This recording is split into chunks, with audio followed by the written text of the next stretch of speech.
It's interesting, at the 1980 Olympia, the only people who saw Arnold as the winner were the 7 judges and his closest friends.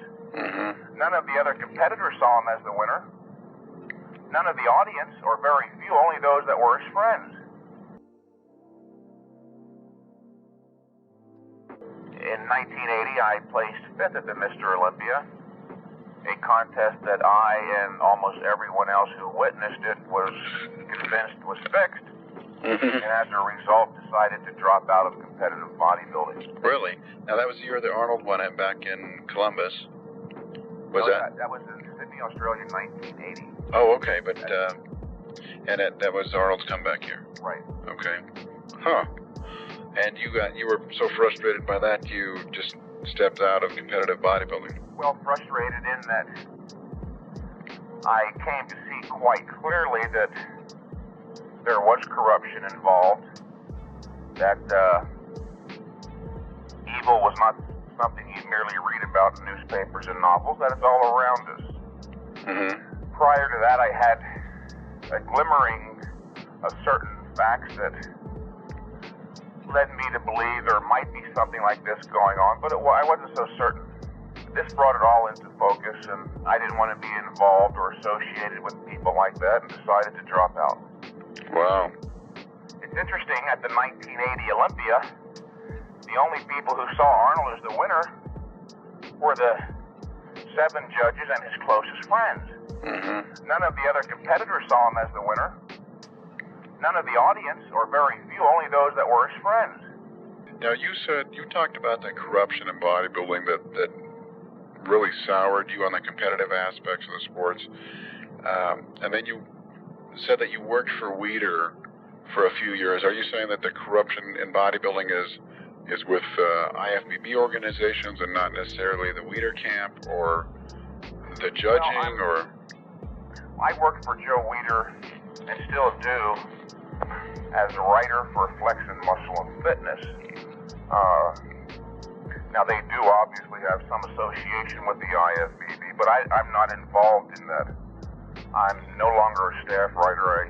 I act as a freelancer, so I'm not associated with that element.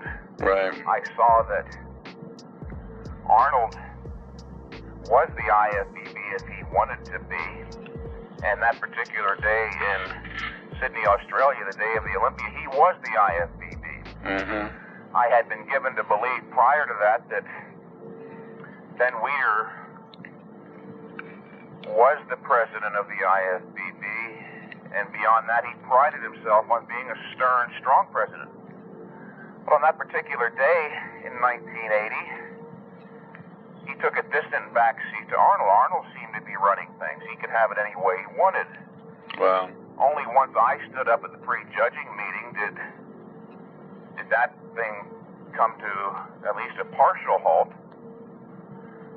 That irritated Ben Weider, and he stood in between Arnold and I and tried to assert himself, but it became very clear, especially later on as the day proceeded, that things weren't the way they should be. Very, very clear. If it was just me saying this, of course it could be chalked up to sour grapes, although that's not true. I've lost contests before. I never raised a fuss. But that particular contest was so clearly fixed that every other competitor and many of the fans in the audience raised a fuss. And of course, in the aftermath, all the magazines carried articles pertaining to the fact that it was fixed. It was very clear. What makes it even more interesting, the very next year it happened again with Franco. This time Arnold running the contest. Either he's running it or he's winning it, or his friends are winning it. The next year, Franco Colombo won with a condition known as gynecomastia, where his breast tissue, or his chest, takes on the look of having breast tissue. His right leg was maimed in an accident a couple years before, and that looked deformed. And he went on to beat people like Tom Platz, who was in the best shape of his life, Right. and quite a few other people. It was a clear indication that Arnold Schwarzenegger and the IFBB were above ethical principles. They were literally snubbing their nose at the collective bodybuilding community. We run this thing and we'll do it any way we want. We did it last year and we're going to do it this year. We couldn't care less. We're above principles. Well, they can have it. They can have their contests, their Mr. Olympia, whatever it is. I couldn't care less. I actually enjoy my position where I'm at now a lot better.